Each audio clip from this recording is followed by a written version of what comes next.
O que que nós vamos ver hoje, então? Hoje nós estamos na aula 27, já quase no finalzinho da disciplina, e hoje nós vamos continuar a nossa saga de ver os paradigmas de projeto de algoritmos, tá? Hoje nós vamos ver divisão e conquista. Na verdade a gente não vai ver divisão e conquista, porque divisão e conquista a gente já viu, né?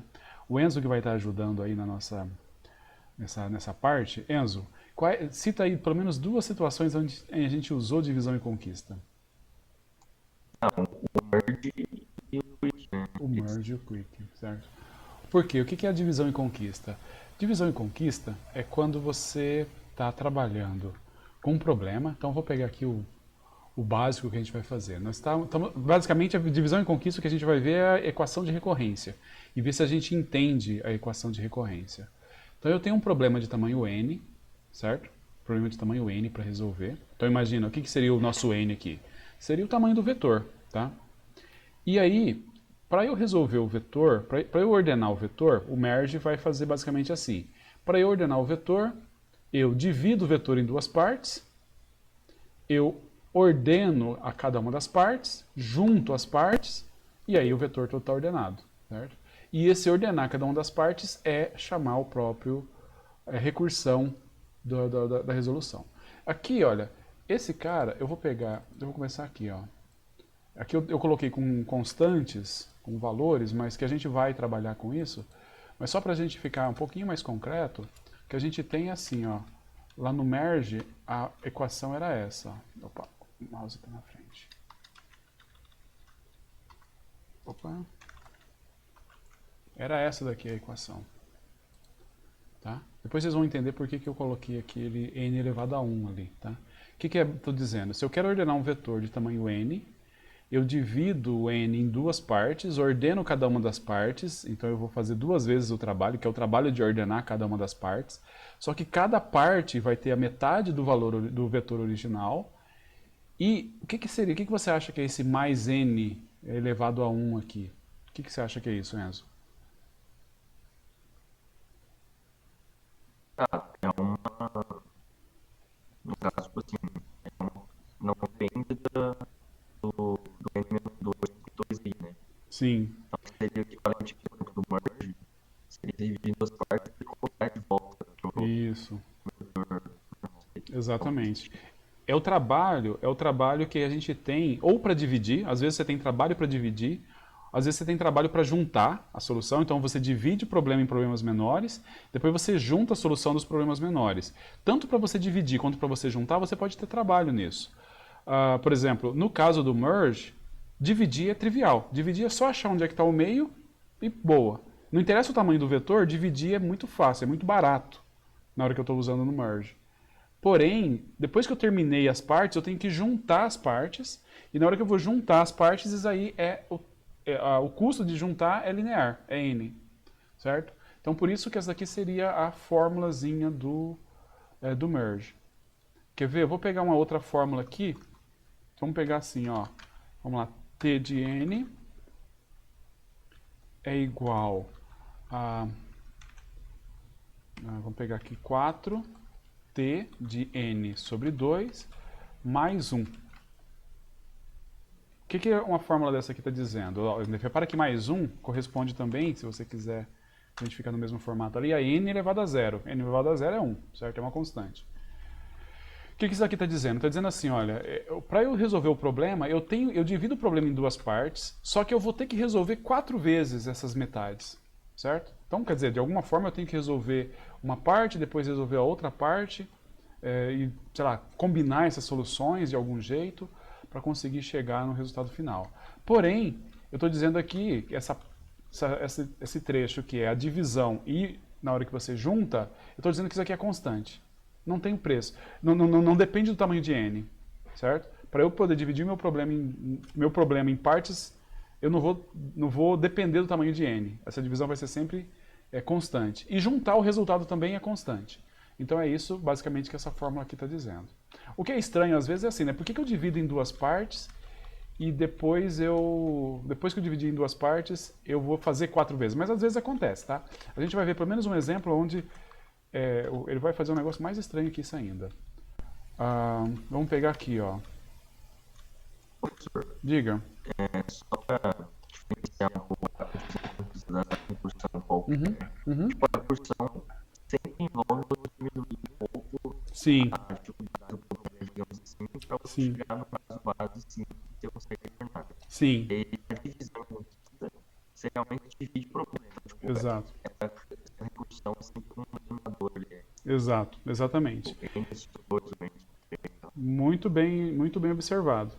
A diferença, a recursão é o caso geral. Isso aqui é um caso particular de recursão, onde a parte que eu faço da recursão, ela de certa forma, ela divide o meu problema em partes. E aí por isso ele é uma divisão e conquista. Divide o problema em partes e tal. O que que não seria recursão o que seria recursão e não seria divisão e conquista? Por exemplo, ao invés de eu ser um t de n sobre 2, ser um t de n menos 1. Tá? O t depende de t de n menos 1. Aí é recursão, mas não é divisão. Porque eu não estou dividindo o n, eu estou simplesmente subtraindo o n, estou decrementando o n. Vai funcionar a recursão? Se você colocou o caso base correto, vai funcionar. Mas não vai ser divisão e conquista, tá bom? Tudo bem? Certo? Então, os problemas de divisão e conquista, você sempre tem um fator log aí. Pode ser um velocidade log, porque não pode ter algum outro motivo, pode ter um Exatamente. negócio maior que o log. Mas É sempre isso que a aparece um gente vai ver. log. Não, não sempre aparece um log. É isso que a gente vai ver, na verdade. Depende desses caras aqui, do A, do B e do C. É essa fórmula aqui, a gente já vai falar sobre ela. Tá? Essa fórmula ela não é tão difícil de derivar. Baseado naquilo que a gente já fez, quando a gente estava fazendo a complexidade do merge, vocês lembram que você vai substituindo, substituindo, até que você consegue substituir por uma versão com n sobre k, aquela coisa toda que a gente fez lá no merge. Não é tão difícil. Só que eu tentei fazer uma prévia da aula, cara, demora demais de fazer isso no Colab, tá? Demais, demais. E então vou ficar devendo a prova disso daqui. Tem o rascunho dela aí em algum lugar, mas a prova mesmo em si vai ficar. Vocês vão ter que acreditar. Esse aqui não fui eu que propus o teorema, é um teorema meio clássico. Então ele é válido. Entender por que ele é desse jeito, como eu falei, seria a prova que a gente teria que arrumar, tá? Tá, vamos só pegar esse carinha aqui, esse último carinha. O que nós temos aqui? Nós temos um cara que divide o problema em dois, mas ele só faz em uma das metades. E dividir é constante. N elevado a zero dá 1, que é uma constante. Com o que isso aqui se parece, Enzo? Parece a busca binária, né? Exatamente a busca binária. Divide dois, mas é um pedaço só. Exatamente. Isso aqui é a busca binária, certo? A busca binária faz isso. Ele divide em dois, procura só em um deles. Então, divide em dois, mas só procura em uma das metades. E ele não tem custo para dividir. Na verdade, o custo para dividir é constante. É calcular a média de dois números, pá, procurou ali e tal. Então ele não tem, o custo dele não depende de n, tá? Então isso aqui é a minha busca binária. Esse daqui de cima é o merge, basicamente. Esse aqui eu não me lembro de nenhum algoritmo de cabeça que faça desse jeito, mas a gente não interessa muito. Agora, bem, então essa é a estrutura. Divisão e conquista pega o n, divide o n de alguma forma, trabalha com essas partes de algum jeito, e aí você vai ter esse fator aqui que é quantas vezes você vai ter que trabalhar. Então aqui ele divide em duas partes e trabalha nas duas, divide em duas partes, faz 4 vezes o trabalho, quer dizer, trabalha de alguma maneira, você vai fazer 4 vezes o trabalho nas metades. Não quer dizer nem que você está fazendo duas e duas, você pode fazer 4 de um lado, 0 do outro, não interessa, mas você vai fazer 4 vezes o trabalho de algum jeito. E aqui eu estou dividindo em dois e fazendo só trabalho em um deles. E isso daqui é o quanto custa eu dividir e juntar. Aqui eu estou dizendo assim, olha, depende do tamanho de n. Aqui eu estou dizendo, não depende do tamanho de n. Eu poderia ter um outro cara, vamos até colocar aqui, depois a gente volta para cá. Poderia ter um outro cara onde ele depende de forma quadrática em n. Para dividir é quadrático. Na hora que depois eu vou juntar aqui e tudo mais, eu divido na metade, e aí eu vou escolher uma das metades, mas esse processo de dividir é quadrático. Eu tenho que rodar um algoritmo quadrático para fazer isso, tá? Então tem essa configuração, também é divisão e conquista, tá?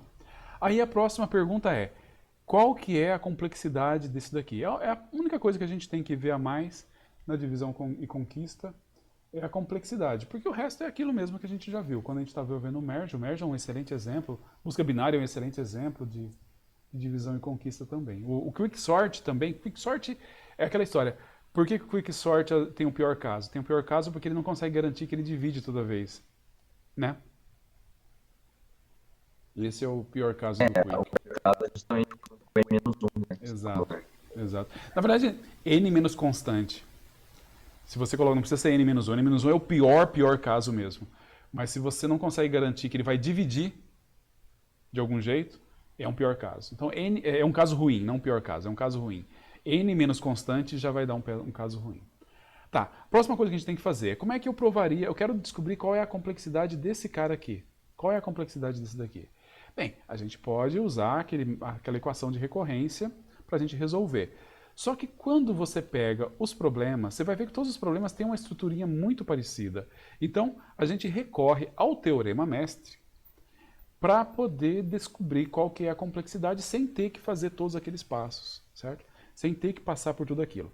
Eu só repito que a prova do teorema mestre basicamente é aquilo que a gente fez. É que esse cara, de certa forma, já resolve para a gente todos aqueles passos que a gente tem que fazer, porque vocês perceberam, quando a gente estava fazendo também, que era meio repetitivo. Depois você faz uma, duas vezes, o resto é aplicar a mesma coisa várias vezes, tá? Como é que funciona o teorema mestre? Bem, você pega essa equação aqui, tá? Essa aqui seria o template do teorema.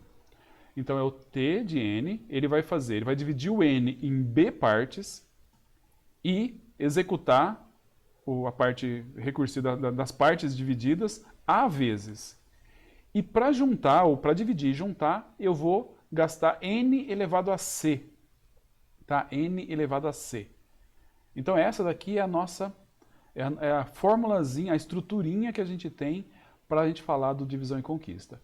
Vamos ver aqui. Vamos pegar. Bem, você vai ter que, de certa forma, Enzo, você vai ter que lembrar, hein, do que está lá em cima. Você lembra, né? Excelente memória. Ó, o que a gente vai fazer aqui, ó? Nesse caso, quem que é o A? Qual é o valor de A? O pessoal pode ajudar aí no chat também. O A é 2.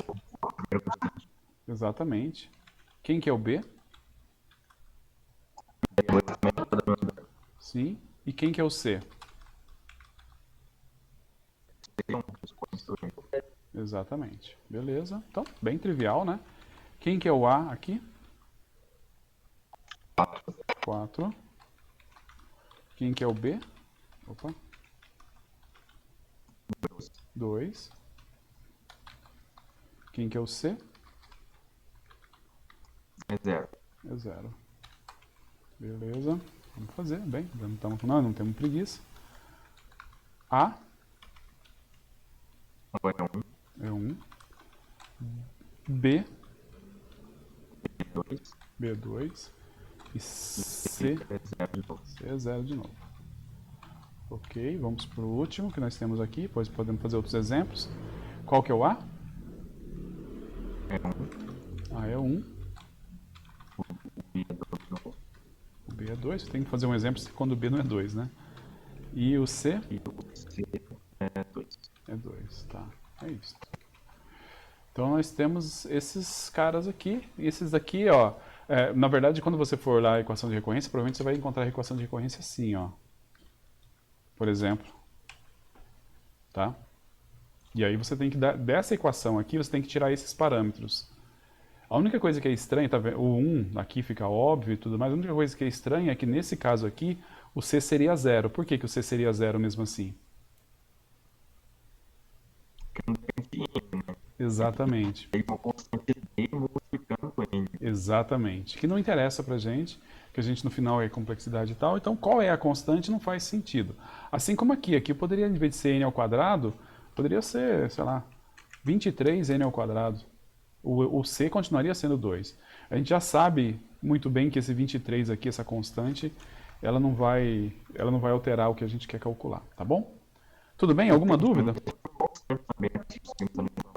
Como? Tipo, o T de 1 precisa ser uma constante também. O T de 1 pode ser uma constante também. Exatamente. Aqui em cima, basta que o T de 1 seja uma constante. Para falar a verdade, tem como você generalizar. Isso aqui, repara que eu coloquei um simplificado, tá?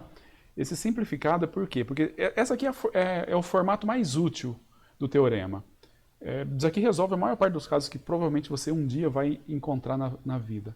Existe uma versão mais elaborada dele, que daí ele é bem mais complicadinha, porque daí aqui, em vez de ser o T de 1, eu falo assim, o T de 1 é da ordem de alguma coisa.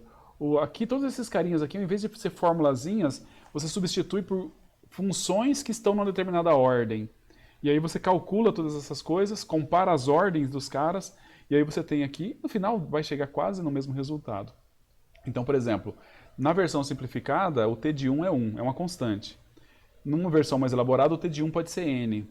E também dá para resolver, não é tão difícil assim, tá? Tudo bem?